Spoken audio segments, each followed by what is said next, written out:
Welcome to the Movie Being podcast. I'm Darren, I'm Tim. and today we're going to talk about Ratatouille. Yeah, but for the first episode, I guess we picked a pretty good movie. We're going to talk about Ratatouille, the movie that came out in 2007. What do you think about the movie, Tim? I enjoyed it. I think at the start it was a bit slow for me because I was like, because it's like, you've seen it before. It's an older movie and it's just like, you kind of know where it's going already, but it's always like fun to go on the journey a bit at the beginning. You thought that it was slow. I thought the beginning was really fast. You felt it was quick. Yeah, it was really quick. Like they burned through a lot of different relationships and motivations. But I wrote down a question on the way here. Like, what was your first impression of this movie, and what was your impression the last time that you watched it? Like, were the impressions different? I'd have to remember the impression, because I can't even remember when it would have been the last time I watched it. Because it would have been just like, this is just like a fun, fun movie. Yeah. Because now when I look at it, like when I was watching it initially, when I was running through, I'm like, this is just an interesting movie. Yeah. But like at the end, like end half of the movie, I feel like really like resonated me with a bit when like the when Anton comes in and he's like, pushing all these ideas and stuff. Yeah. And the kitchen's in under pressure. And then Linguini's just like, hey, by the way, fellas, I haven't been cooking. This damn rat's been cooking. And all the chefs are like, what? Yeah, what are you talking about? And just walk out. That was a really powerful scene because when it's really weird. Like, but we're gonna talk about it a bit later. But my first impression of the movie was like, this is a very well-made movie. The food looks really good in the movie. Yeah, I think they did a very good job of like all the ingredients in the food. Like it was even like early on, like just like seeing all the garbage and stuff, and it was like easily repulsive, and you're just like, Yeah. And then he's just like, I've got this cheese and this mushroom. And it's like, what about this thyme? I put this thyme on there. It looks, I'm like, looks nearly better than the rest of the movie. But that's, when it's a movie focused on food, you gotta make the food look good. And the thing is, like, one of the reasons, the main reasons why we chose this movie and we decided to start on this kind of topic is because both of us used to work in the kitchen, and that's how we met. But let's talk about the beginning of the movie. When they first introduced Remy, our main character. What was your first impression of Remy? He's a rat. He's a rat. Yes, that is true. That didn't get past me. I was a little confused, and then I was like, wrapped my head around the idea, and I got there. But because obviously it's like, how do you relate to a rat? But I think it is more about his like dream. He's like, we eat garbage all the time, and it's like, there is better food out there to taste, and that's what I kind of like want to aim for. Obviously, that's like the start where he's kind of like, his family are just kind of like, don't worry about it too much. Yeah. Don't worry about stealing. That's like his whole big thing. We shouldn't steal food. Yeah. And it's just like, you're rats. Yeah. Like what? Man. I don't think that's like such a big political issue for the rats about stealing food. You shouldn't steal food. You shouldn't steal food. But the thing is, like, it's one of the main conflicts of the movies, and this is one of my favorite relationships in the movies. Really, it's between Remy and his father. Yeah, I think they did a very good job, because that's what I thought as well. I was like, it's very relatable to be like, I have this dream, and my dad's like, no, do what's safe, and what we always do.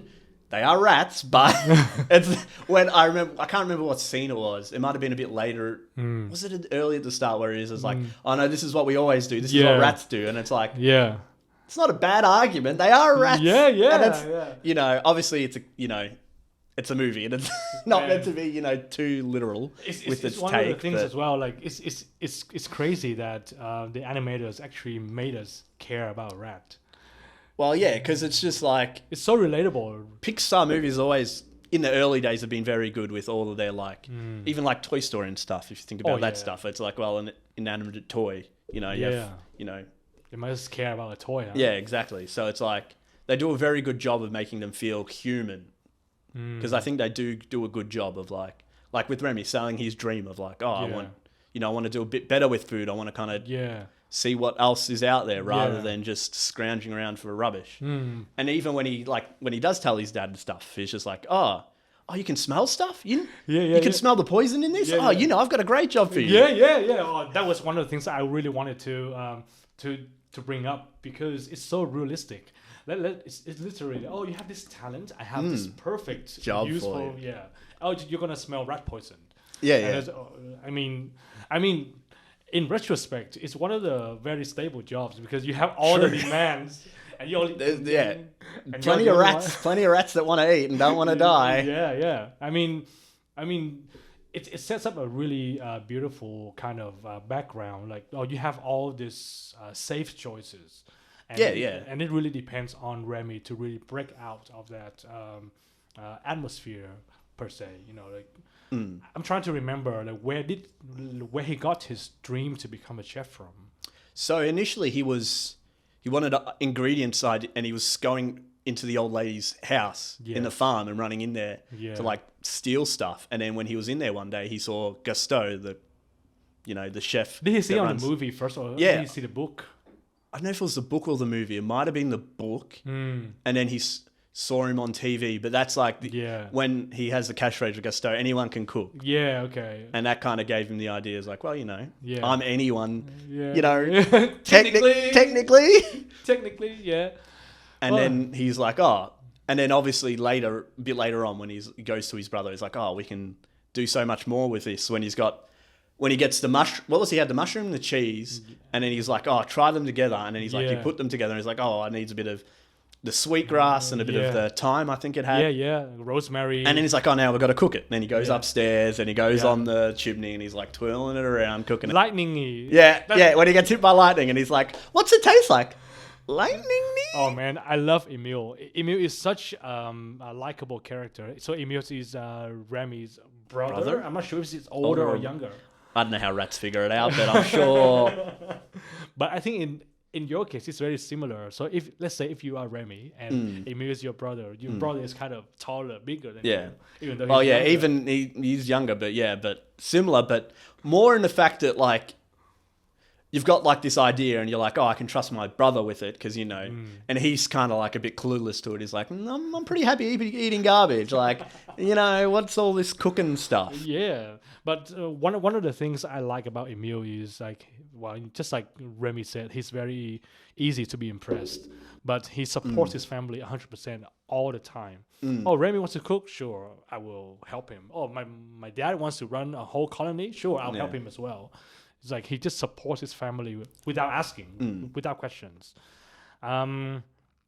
So this brings me to the like a weird question. Like, so for Remy, his motivation to become a chef is Chef Gusteau. Do you have like a role model or initial motivation for you to become a chef yourself when you first started in the industry? I don't think it was anyone famous. I was probably honestly just cooking with my mum because usually for Christmas we always cook like a big feast. And I thought, this is kind of fun because my mum had a big family, like her brothers and sisters and their kids and stuff would be like 30 odd people. Wow. So we'd, cook. Like a colony. Yeah. Our own bunch of rats. And then, but we'll just like cook for them. And it's like, we've toned it back a little bit. We still do a lot of cooking, but like we used to do like 7 chickens, have like 2 things of lamb, pork, and it was just a lot of cooking. I'm like, this could be fun. Yeah. Let alone the difference from like cooking at home and, working in a kitchen's vastly different, but like it's so different from my imagination as well. Like when I first started in the industry, the only thing I knew about cooking was from all the celebrity chefs cooking on TV. And I think they're pretty, and they phone it up as well. So it's like, even with like MasterChef and like Gordon Ramsay's show and stuff, like they phone it up a bit. Like it's not, like it can be rough like they show, but it's also like they've got, a bit more leeway and time, and it's all hammed up for TV and stuff. Yeah. Okay. So one of the things that I want to discuss about this movie as well is the journey that Remy has to go through to become, I guess, a certified chef in this movie. But, if you can call it a certified chef. I mean, technically he didn't go through any trade schools, no certifications, but I guess it's Paris, so yeah, doesn't matter. So let's talk about some of your favorite characters in this movie first. Favorite characters. Anton, the reviewer. I think he's probably my. Even though even when I was watching the movie, he isn't really in it that much. And even when I loved his introduction. I don't know if it's a bit early, but like initially it was like, oh, he wrote the review that destroyed Gaston and his restaurant. Yeah. But when they like introduce him in person, when they first like Gaston's coming up again and it's like doing well, and then they walk into his room and the whole room's like shaped like a coffin. Yes. And he's like sitting at the end of it, and I'm like, oh, this is kind of. I was watching, oh, yeah. I never really noticed that before, and I was like, it's kind of it's kind of interesting to see like is it a metaphor for him being a vampire, like living in a coffin and like sucking the life out of other things to give himself his own life, or like he's in a coffin, he's a bit dead inside and still like doesn't know how to live his life. So interesting. That's a very interesting perspective. That was my kind of second impression of the movie as well. Well, of the character, because the first time I saw him, I was thinking like, oh, this guy is very grumpy. Like he's not very happy. But when I watched it like recently, I noticed that throughout the movie they gave out clues like that he is the Grim Reaper. So his nickname is Grim Eater. Yeah. And then he has a typewriter that shapes like a skull. His office is like a coffin. All that. But he's one of my favorite characters as well because I think he's very multi-dimensional. Because at the start you think, oh, this guy he's only like this. But one of the details that you might notice from that scene when his assistant came in and told him about Gusto's becoming popular again. Yeah. He spit out a bit of wine, but then he looked at the bottle first and then he kind of swallowed it again. It's, oh, this is a very good bottle of wine. I've got to enjoy this. I can't. Yeah. I can't ruin it because that's kind of his. Where he's at the moment. He's just like, oh, this is good. I can't be ruining it. Yeah, but it's such a good detail though because. Like they can very easily turn it into a very cliche spit take. But then they made him look at the bottle and then he swallowed it. Yeah, because that's a bit...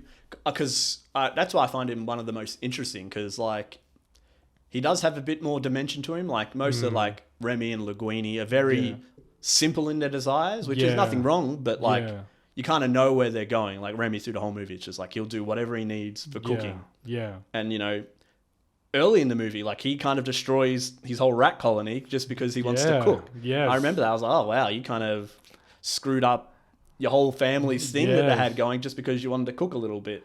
But that was one of the unrealistic details about this movie. Like how apart from rats cooking. Yeah, I mean, but the whole colony lives in the ceiling, inside the ceiling, just underneath the chandelier. Yeah, it was. I'm assuming it was meant to be there, like what do you call them? Like the crawl space upstairs, like the attic, attic, like in the attic. Yeah, but I will admit that she must have no hearing. Yeah, because I'm like, I don't know how many there were, but there's a lot of them scurrying around. Yeah, man.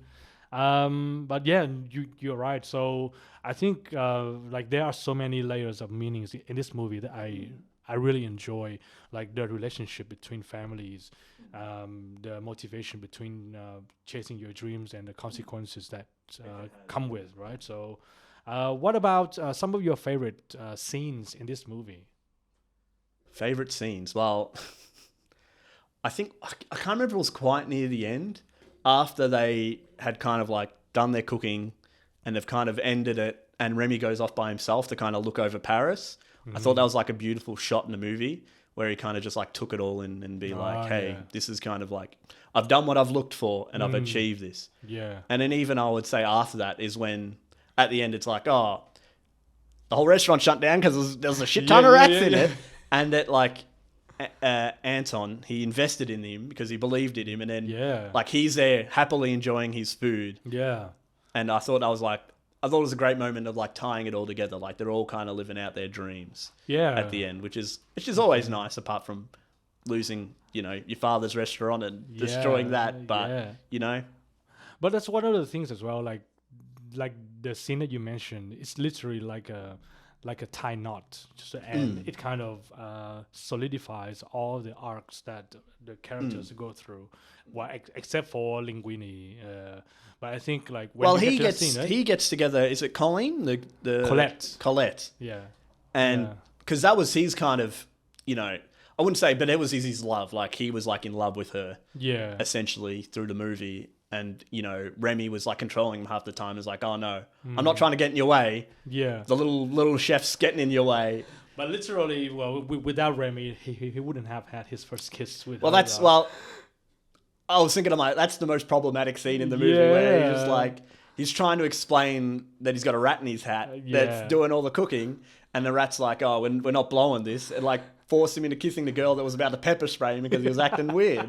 I was like, oh. Man, I would have pepper sprayed him right at the start. Yeah, I was like, oh, what's this guy going on I'm going to show you. He's already tried to stop me from getting away, like jumped in front of my bike. I'm like, oh, my Lord. But, like, so Remy, like, gave him a lot as well. But, like, because that was obviously a bit later in the movie when they kind of butt heads a little bit. Yeah. When he's a bit sick of Remy, controlling him and saying, or like more moving kind of what he needs to be doing. And he's like, no, I'm famous, I'm popular now. Yeah. You're kind of just getting in the way of that, and kicks him out. And that's result of that. Remy's like, well, stuff you then. Yeah. From that point, all of his brother and his mates have been coming to steal food. Yeah. And it just got to the point, hey, let's just get the whole family together. Yeah. But that moment there, like for me, it was a bit rushed. Because I was thinking that as well. Yeah, until the half of the movie, they had a really good relationship. They went through the training together, and then they got to the point where Linguini became the owner of the restaurant. He got a nice apartment with a window overlook the Eiffel Tower, and then suddenly they jumped to the press conference, and Linguini didn't give the little chef the credit that he deserves, which is I can understand it, because how do you say, hey, I've got to, how do you give credit to a rat? But you can just say like, oh, I've had try to word it a bit differently to try to give him credit. But also he kind of, it looks, you can tell he's like enjoying it a little bit. Yeah. And he's kind of like not, doesn't want to ruin it, because he's like never had that experience of like getting all that praise. Like he's been getting all the praise and stuff before, but that's because of the little chef, and he's like, oh, now this is kind of my own thing I'm trying to do now. Even though part of the cooking got me here, it is mine now. Yeah. It's strange, huh? Because it's something. It's one of the things of the movie that I can't really relate with. But because like from the beginning, they set him up as a very kind-hearted character. Like he saved Remy, and he decided to save him and release him. Throughout from the beginning, he's one of the guy who doesn't have any confidence. He doesn't know how to cook. Just in the right place at the right time to inherit a whole restaurant. Yeah. But he always has a very kind heart. So when it got to that scene, it doesn't really make sense, because we didn't really see any kind of progress of his change. So I will say later though, like after they have the spit, he does come back to apologize. And when he finds him in the restaurant, and then he got all his mates stealing. That was such a good scene. Because it kind of like, he actually thought about it. It's like, oh no, this is, he actually helped me a lot, and it's probably wrong that I kicked him out and said, don't come back and stuff. Yeah. And it's just like, he kind of did. It didn't take him so long. It wasn't like, a week later, it was literally that night where he's like, I need to find him, because, he did help me a lot, and I probably still need his help going forward. And it's like, don't want to destroy that relationship. But Remy at that point had given up, and he's like, you've screwed me over enough, But that scene kind of encapsulates like the pressure of being famous as well. Yeah, a little bit as well. Yeah. Like, what would you do if you were in Linguini's shoes? Like, if you have all the press people coming, I wouldn't even want it. Like, it is too much. It's not your choice, with. Tim. Yeah, people that's just what come. I mean. Hey, Tim, sit down, do that. Well, it's just like, do you remember your famous dead father and his restaurant or whatever? Oh my god. Yeah, but that's one of the pressures that Linguini has to overcome as well, because his father is so famous. It's set up right at the start of the movie. He's on different magazines. He doesn't know till right near the end of the movie as well. So he doesn't have that long to like deal or cope with it. He's just like, here's your father, here's the restaurant. Obviously gets a bit of money, and he's like, I've got my own place. Yeah. But then not long after that, Anton comes in. He's like, hey, I've heard you got good food now. You need to impress me now. You got to show me what you can do. I love Anton. And it like interjects that moment like pretty quickly with like, hey, here's the next challenge that you need to like overcome. You've kind of, you know, figured out a way to like show you can cook. Yeah. And Anton is such a good driving force for this movie because every time he appears, you know that there's going to be some kind of conflict. Yeah. And this brings me back to the start of the movie. Like, they set it up so well. Gusto's ideal is anyone can cook.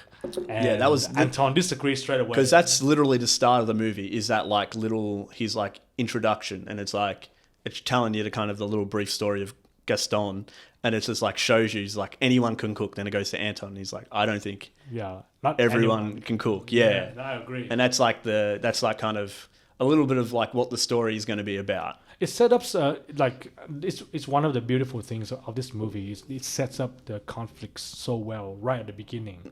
So the overall ideals of the movie. So Gusto's is anyone can cook. So basically, it's just another way to say like you can chase your dream, you can achieve your dream if you really put your heart into it. And Anton's is the more realistic side of things. Yeah. No, not everyone can achieve their dreams. Yeah. But yeah, it sets up so well, and you know, like the theme is repeated throughout the movies. Speaking of favorite scenes, one of my favorite scenes is when Remy's father took him to the rat poison place. You know, like when Remy got a job at the restaurant. To the rat traps. Yeah, he's like, here's what they do with rats. You shouldn't be so friendly with humans. Yeah. That was pretty daunting as well. well. Yeah. And it's like, this is pretty dark for an animation. I was like, oh, this is a bit rough. It's like, do you want to see the rat traps? Like, yeah, here you go. Here's like 10 dead rats in our window. Oh, man. That scene is I'm like, scary. I believe the rat traps work. Yeah. Please stop hanging dead rats in your front window. I mean, in terms of the rat traps owner, this is the best marketing. Look how many rats I can catch. True. My rat trap. And they get visitors every night, so the rats being like, see, this is what happens. Stay out of it. Oh, man. But that scene was really powerful for me because when Remy came back, and this is after he had hung out with Nguyen a bit of time. They went through the whole training montage, just like a kung fu montage. You know, like catching the bottle with your eyes closed. I was like, yeah. I mean, I enjoyed that scene a lot as well. It's like, they're just because Linguini's a bit of like what's the word I'm looking for? He's a bit shell. He's a bit clumsy. I was gonna say. Yeah. And it's funny watching like Remy try to work through that, like when they're trying to cook and stuff. Yeah. And when he throws the pan straight out the window and onto the street. I'll flip the omelette through the window. Yeah. So I was like, oh, that was pretty funny. That montage, in my opinion, is one of the best montages. It's right next to Rocky's training montage. I just imagine you are blindfolded and you're practicing how to cook, how to cut things. Yeah. With your eyes closed. Yeah. Like how hard can it be? And you have a rat on top of your head controlling you, pulling your hair. Yeah. I mean, doing things. But you know, but the scene where Remy's dad brought him to the rat trap place, it really made me think because Remy's dad's motivation is really understandable. Yeah, because he wants the best for his son. Yeah, and he's just like, you're playing a dangerous game. All we're known from humans is like trying to kill us. Yeah. And even like at the start of the movie when the old lady gets the shotgun and just, I don't know why she gets the shotgun. She's just like, there's some rats. I need the shotgun. I'm shooting up the place. Yeah. And I was like, oh. It's a bit of an overkill. I was like, this is like a little bit much. I mean, was that set in Paris? I think they're got to be somewhere in like Paris or like, in France in some area. Because that's what I'm thinking. I'm like, we in Texas? Like, shooting guns first. But obviously it was the setup so she could shoot the roof so they could all fall down. But I was like, oh, this is... But when they were trying to escape onto the river, Remy's went to the sewer and then he came up to Paris. So I assumed it was just like one of the provinces. Yeah, it'd have to be. I was like, that's convenient. I don't know how gun happy people are in France, but maybe they only shoot rats, so you never know. Yeah, I'm registered to hunt rats with my weapons. Oh, man.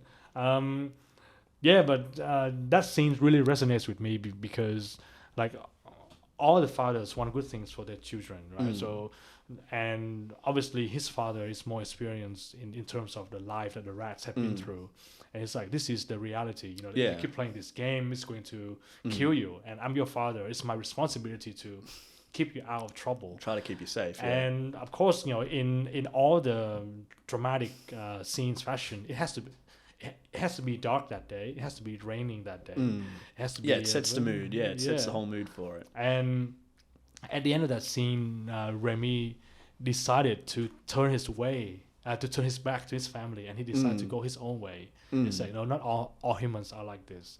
And I think it was a really beautiful and powerful scene. Like, this is a consequence of choice. Whatever choice you make, it will always bring a consequence, and it might be a very minor thing, minor or very heavy consequence. Like, you are literally turning your back to your family, the people who have kept you alive all this time.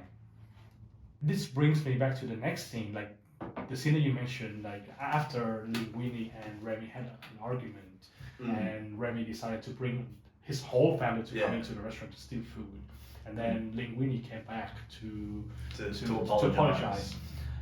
His dad saw that. And that's what, you know, then he learns, he's like, oh, he actually does, he isn't like the rest of the humans, he's like, oh, he actually cares, he's not like just there to stomp them out or get the shotgun out and shoot at them. So it's such a big contrast, because just like you said, you know, like the old lady brought a gun out straight away, but this guy came back, he apologized.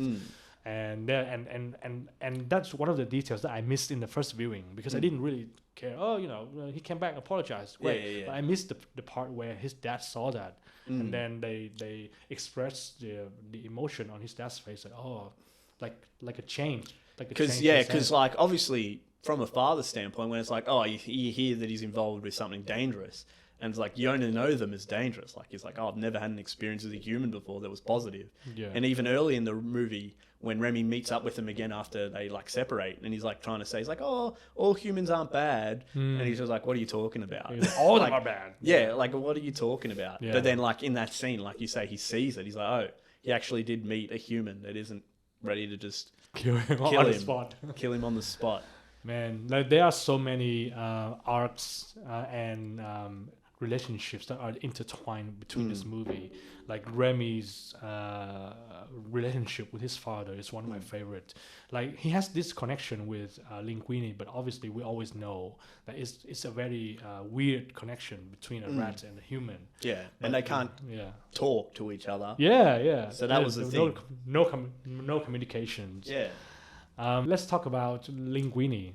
So he's even though I think he's painted as one of the main characters, but I think as the movie progresses, he becomes a bit of a side character. Because like you were saying, like you're kind of rooting for Remy a bit, but like Linguini's kind of like, oh, he's kind of like lucked into this. Like, he's like somehow, like, his kind heart gave him the opportunity, where it's like, oh, I didn't decide to just throw this rat into the river. He's just like, oh, the rat's actually listening to me. Maybe we can like work something out. After seeing him make that soup, after he knocked it over, like I said, his clumsiness, he knocks over the soup, spills it all over the place, and he puts it back up, and he's like turning the tap to fill it up, throwing random ingredients, and he like tastes it, he's like, oh. And then Remy comes along, and he's like, he sees this all happening, and he's like, I've got to save the soup, because he's ruined it. That's how much he loves food. And he goes and tastes it. It's like, oh, he's like, throws in a few things. He tastes it. He's getting, oh, it's getting better. And then he can't help himself. That's how much he loves cooking. He like has to save the soup. But Gusteau's spirit is one. I do like weird that. Things as well. Where like Remy imagines Gusteau like giving him all this advice and like telling him stuff. Even though the imagination keeps telling him, it's like, I'm your imagination, you know? I don't know this. I don't know this stuff. Do I have a son? I have a son. It's so convenient. They worked that well, but it was just like... I think this movie did really well in terms of like layering different layers of relationships and meanings inside the... I think the set pieces, you know, like during certain scenes, the conflicts and the relationships, they don't feel forced. Like except for the press scene, I still think that it's a bit rushed. But I definitely, whether they put like another scene in there to kind of show like just a bit of the next stage. Like they don't. They're kind of like straight into it. Correct. Like they needed a little bit more of like, here's the new. Like I think, did they even show any news articles or just something to be like, hey, here's the son, he's back. Like, no, they did show the part of like he took over the kitchen and they're like burning, like obviously. So we didn't talk about Skinner. He's like the head chef that was running it after Gusteau died. Yeah. And he was pretty much just selling out his image to make money. Yes. And after Linguini takes over, they like get rid of all that crap because it's like, no, this is not what I would stand for. I don't want to, embarrassing to just sell out his image just to make some money. But that part still fits in well with Linguini's character. He's a nice guy. He wants to do things right for his father, of course. Yeah. So let's talk about another scene that I really enjoy, which is, the famous Anton Ego's tasting of the Ratatouille. Yeah.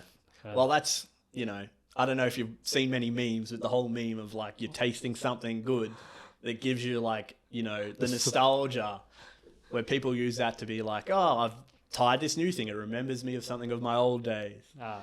But yeah, that was a great scene. Because I hadn't watched it in a long time. And when that scene came up, I'm like, it's going to not remember it as well. But I think it still does a very good job. Yeah, it still ages well.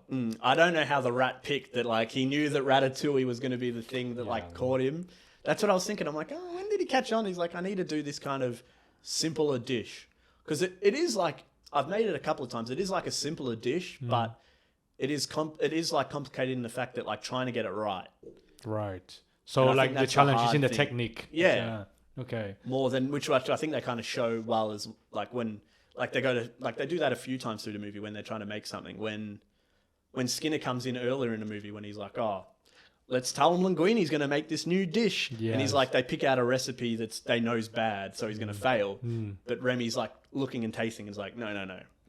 I can't do it this way. We need to change it to make it better. Yeah. And that was the whole thing. Was it Colleen? The girlfriend or the... Colette, sorry. Colette. That's okay. We can keep calling her Colleen throughout. I don't know why that's sticking in my head. But like she's finishing off the dish and about to put on the finishing sauce and Remy butts in. And he's like, and then Linguini's like, no, this isn't me. I'm not doing this. I'm not getting in the way. And he like Remy like makes him shove his hand in the way to pour the finishing sauce is the way that takes it out. Yeah. And she's like, what are you doing? He's like, I'm not doing this. You literally pouring the sauce. He's saying it as he's pouring the sauce. It's not me. Why talk to this dude? He's insane. Why am I dating this guy? Well, not at that point, but man. No, that's good. But I completely forgot about that part.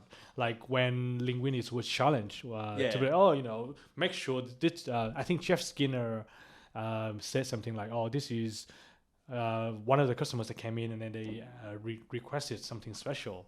And then, just make sure to tell them that this is Linguini's special. Yeah, he's setting him up for failure.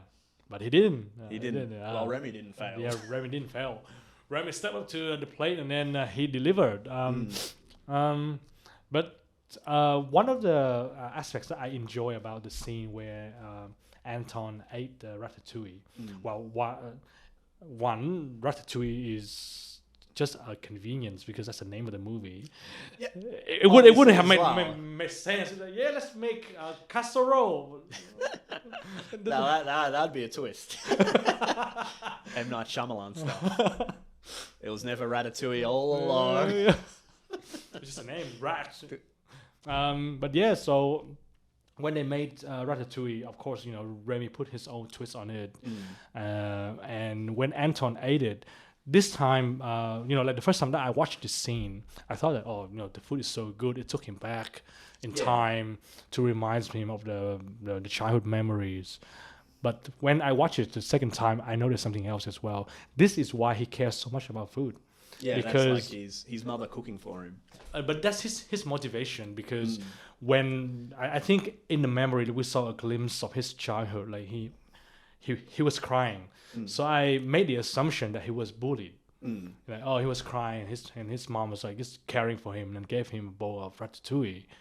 And then it kind of gave me an idea like, so this is one of the precious memories that he has of his family. And then, of course, when he grew up, he went through life, he went through a lot of trauma. But that precious memories still stay with him, and in a way he tries to protect that memory in a way that, oh, this is what I love about food. It brings me joy, it brings me happiness, it brings me comfort. If your food doesn't do the same, then it's not worth it to be eaten by other people. And that was my kind of understanding of that scene in the second viewing. The first viewing, yeah, I mean, food's great. It took me back in time, you know. But the second time, it's like, oh, now I know, I kind of understand his motivation, why he cares so much. It's like not, and it ties me back to the first scene when he said, not anyone can cook. Yeah. He literally meant like, not anyone can cook like my mom. Yeah, exactly that as well. Because when he challenges Linguini after he takes over the restaurant, he comes in and have like a little bit of a squabble when they like argue and they like insult each other, and then he was like, I had the line there, and it just slipped my mind. You look a bit young for a guy. He's like, oh, you're really skinny for someone that likes food, and he's like, I don't like food, I love it. And he really challenges him on that. Like you say, he does really appreciate food, and he kind of wants the best from it. Whether he's skewed from that because he's been from what he's been doing. Because when we're first introduced to him in person, and he's like found out that Gascoigne's is like getting good reviews and people are enjoying it more, that he's like, oh, I've had my say. I've said it's not good. It doesn't really. It insults him enough. He's like, oh, I've had my say. I've like brought it down that it's not really up to standard, and it hurts him where he's like, oh, I've had my say. Yeah, I don't want to really go out there and do it again. But then obviously when he finds out with the whole Linguini things, he's like, well, oh, you're the father. Let's see what you can do. You're the son of the father I insulted. So in a way, like, would you say that he still has hope for Linguini? Because he kind of gave up on Gusteau after Gusteau died. Says that he has very high expectations of him. Like he's like, all these good reviews of people saying about his food that he's achieved so much and that everyone's enjoying it and it's so much better. And obviously earlier in the movie, you can see that like the menu is being the same. And when the customer asks, so, hey, can we get something different?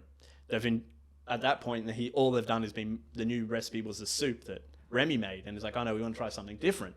And then they're like, oh, let's look through what haven't we put on the menu recently? Let's just like reuse that. Where you can see that like they've lost a bit of that creativity in the kitchen. Yeah. Where Remy's like, he's brought that back when they're like, oh, let's do this awkward dish that I know you can't do. And he's like, oh, no, I can do it my own way and make it better. Yeah. What's your thought on that? Because as a chef, how important is creativity in the kitchen? I think it can be very important because obviously it depends where you work. Because like here in Australia, there's lots of pubs and they're pretty... You go to a pub, you've probably seen every menu's... Parma. Pretty much, yeah, all the Parma menu. So it's just like, like it'd be nice if they had a bit of play, but you're not going to get anything too, creative most of the time. Sometimes they can, like a lot of local... places a bit further out, they'll generally have like maybe a local fish or a local meat that they've got that they'll do a bit differently. Yeah. But when you're in a higher end restaurant, it's kind of expected that like I don't know if people have heard of like seasonal menus where it's usually will change with the seasons because the ingredients are better at this certain time rather than using when it's out of season. Yeah. But I do think creativity helps where it's just like, oh, what's the different... It can be a simple dish, but just spinning it a bit differently. Yeah. Like everyone's had like a bolognese or a parma. Well, they've done parma to death here, but just like something simple, but you've maybe changed it a little bit. Like it doesn't have to be a big creation, but just having your own spin on something. Yeah. There's been so many humans that have cooked. Like someone's probably made the recipe before, but trying to have your own spin to make it a bit more interesting. But I do think it's important. Like, I will say it's a bit crazy when it's just like someone coming in, it's like, hey, can you just give me whatever? Can you just make me something good? Yeah. I feel like that normally wouldn't go in any restaurant where it's just like, hey, they just say, can you just make me something like something different? Yeah. And you'd be like, what are you talking? We kind of have this menu we've set out. Yeah. Like sometimes we'll have specials and stuff where it's like, oh, okay, we've got something a little bit different. But if someone just walked in and say, hey, can you just make me something good? And it's like, no. It's not really it doesn't really work realistic. That way. Right? Yeah, it's like we've got our set ingredients we have. Like it's probably possible, but if you're busy and you're in the shit and you've already like cooking all these other food, it's a bit hard to be like, hey, who's got time to just, spend 20 minutes making something a bit different? I'm like, okay. Yeah. Doesn't quite work that way. But it is... like in the sense of in Ratatouille, it was like an item they already had and they kind of put their own spin on it. Yeah. But even that's very rare. Usually it's just for like allergies and stuff most of the time where they'll do like a bit differently. It's like, or dietaries. Yeah, exactly. That's mainly the main reason for like changes like that. Yeah. But yeah, I thought that was a bit weird when someone was like, hey, can you just make me, surprise me? Yeah, it's just like, come on, mate. Be realistic. Yeah, be a bit realistic. Just work with me a little bit. But yeah, so, it is a bit like, I could imagine in a kitchen setting it'd be a bit daunting if someone did that, but like obviously it made sense for in the movie, where I think you wouldn't see that much in any restaurant. I agree. And the thing is, it's a very romantic kind of ideal that when a customer comes in and the customer asks you to make something with your creativity, and then don't worry, I have this in your bag. And realistically speaking, like they kind of bypass a lot of details, like when you walk into a restaurant and you see a food on the plate and in front of you, I think it's very easy for you to ignore all the work that has been put in prior to that dish comes to your table. They have to plan a menu, they have to taste, they have to try different recipes. Especially in Ratatouille when it's meant to be like a high-end restaurant as well, where even if they do change the menu frequently, it is kind of set by the ingredients they have. So like coming in to be like, hey, can we just do something a little bit different is a bit daunting when it's just like, hey, at a high end, it's like, wow, we've done a lot of work already to set this menu. Because I feel like most of the time they would be like, if they're going, there's like, oh, here's kind of what we're doing. And you can kind of have an idea of what you're going into. But I couldn't imagine much worse than being like, someone's just asked, can you just... But even then, let's say like, if you are a food critic and you come to a restaurant, why would you ask the chef to make something different? Like even that's a bit crazy. Because obviously in Ratatouille, they're just like, from this point, the dishes that have impressed were the soup, and then I think it was like an octopus. It was like a weird dish that they... Shortbread? Was that the shortbread? Like so they made the soup. And that was the first dish. And then the second dish was the challenge. Yeah. With like the weird octopus thing that sounded strange. I can't remember what the dish is exactly. Yeah. But it was like an odd dish that is like, no way that can work. Yeah. So it was like, it would have still been the old menu. That's what he was kind of... A sense why he was challenging him, because he didn't really want anything on the menu because he's already tried all of that. Yeah. But even then, it's just like, that is still weird where... Like most of the time I show a reviewer if he's been in there and tasted that stuff. They would probably not do that. They probably wouldn't be like, hey, what have you got? They might be like, hey, what's different? So try it. Yeah. But they're not going to go in like, hey, just surprise me. Yeah. They might, but it's just like, because you can have like set menus and stuff and maybe it can be a bit more playful, but it's still stuff that's on the menu that they're probably going to use. Correct. I don't think I've been to a restaurant where I can come in and just tell the chef, like, hey, can you make me something not on the menu? Sure, can you just go to the restaurant next door and get something that we don't have? Yeah, or even just like, can you run down to the supermarket or, the grocers and grab me some more ingredients because you don't have any of the stuff needed. But the idea that Anton has is quite romantic, because I think as customers, especially if you have worked in the industry before, when you go to restaurants and you see like, I guess, familiar items, you tend to be like, I have made these items. I want to try something different. I'm not sure. I'm not sure if they have something different. And I think Anton's request, it's kind of like our kind of inner thought vocalized. When you go to a high-end restaurant even, and let's say you've been there a few times, and you have tasted all the food, and it's like, and then you come back, and then I guess the fifth time, and it's like, oh, it's still the same thing. I'm not sure if they have anything new. And it kind of ties into what you just said as well. That's why the restaurant, they change the menu every season or so, just to keep them fresh.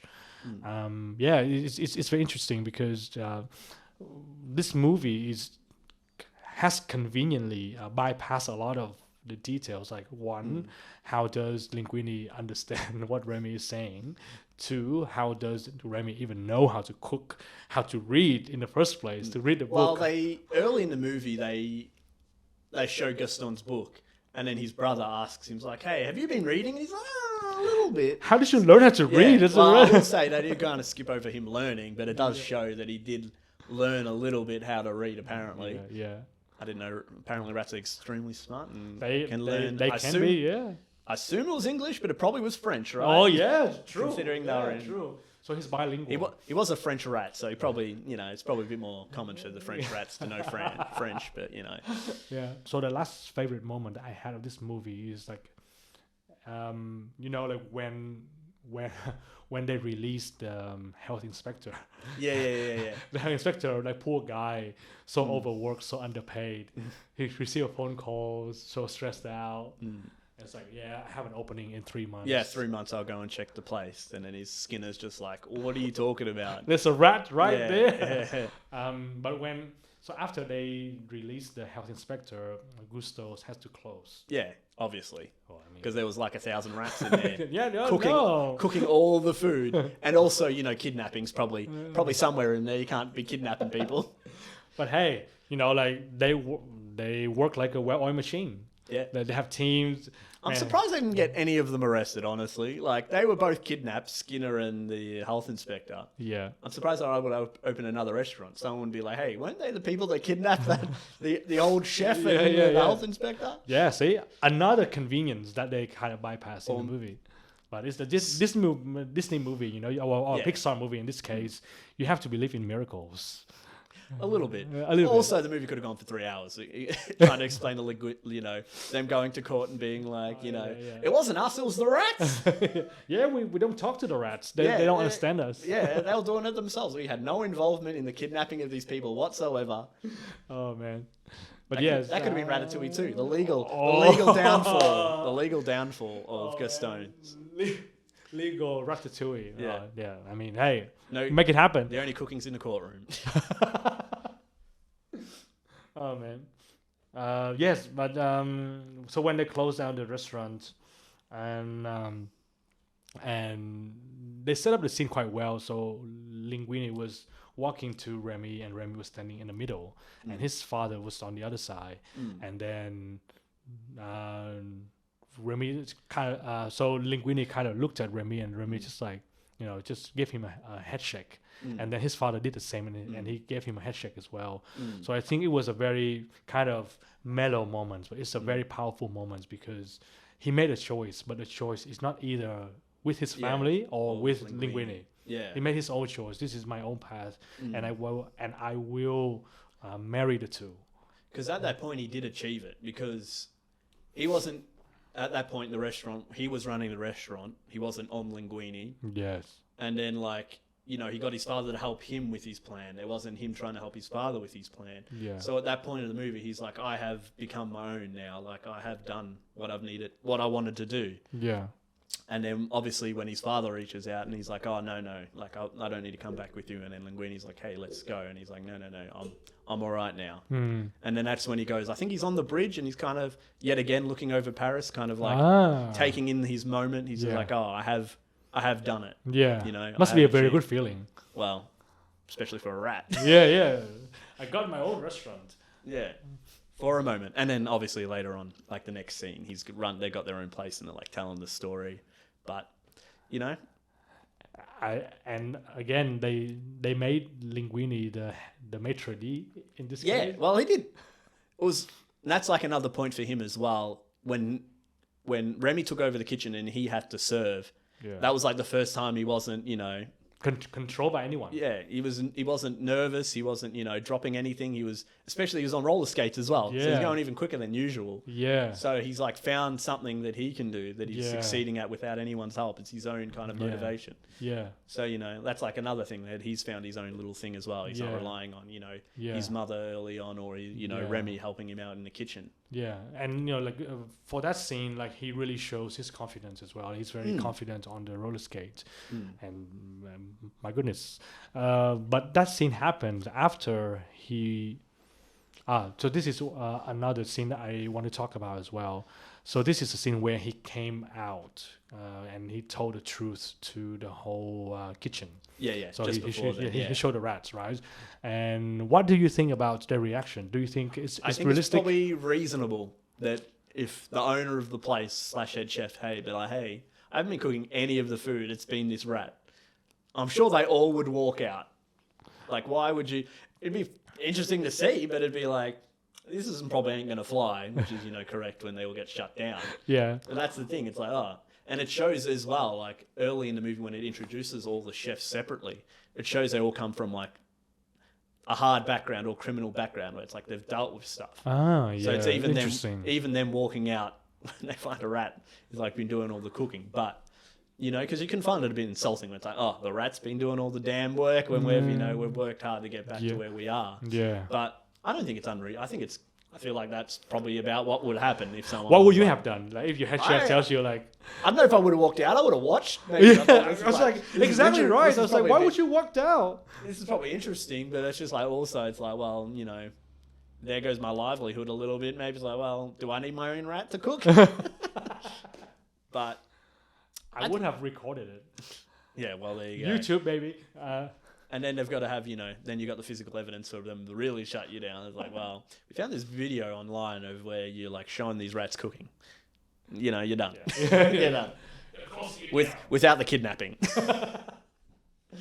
Oh man. Yeah, but that scene was interesting, and Linguini kind of became the maitre d'. He got really confident to roll around on his roller skates and passing around menus, talking to people very confidently as well. And yeah, like he kind of matured throughout the course of the movie. Yeah. And after Gusto's restaurant got shut down, he worked in the new restaurant as a new head waiter, and I think he kind of found himself. And what do you think about the message that his character gives to the viewers? Because like his dream isn't as big as say as like Remy. What is his dream? Like like I said, I think it is like that he found someone that he loved, and I think that's kind of like his kind of arc, and also that he found something he was enjoying. Like I don't think the thing with Remy, like early on, he sacrificed everything to try and be a cook or a chef. And he didn't care about the repercussions too much. And then now it's like with Linguini, he was just trying to find, a way to live because he's like, his mother's passed, he can't really hold down a job. The first job he holds down, it's because of a rat. So it's just like finally something he's good at. Yeah. You know, it doesn't all have to be extravagant and, you know, hitting the pinnacle of like, you know, your craft, but finding something you're happy doing. I think that's like, the other side of it where it's just like, you know, trying to sacrifice everything you can to get to what you want. Also, it's like, you don't have to be so upset with finding something that's maybe not as grandiose or so, you know, out there. It can just be something that you enjoy. You know, that's such a good message, and I think that's a good way for us to end today's episode as well. Yeah, not a bad point to end it on. Yeah, I think so. Awesome. Thank you for tuning in today's episode of Movie Beings. Like and subscribe, and we will see you in the next episode.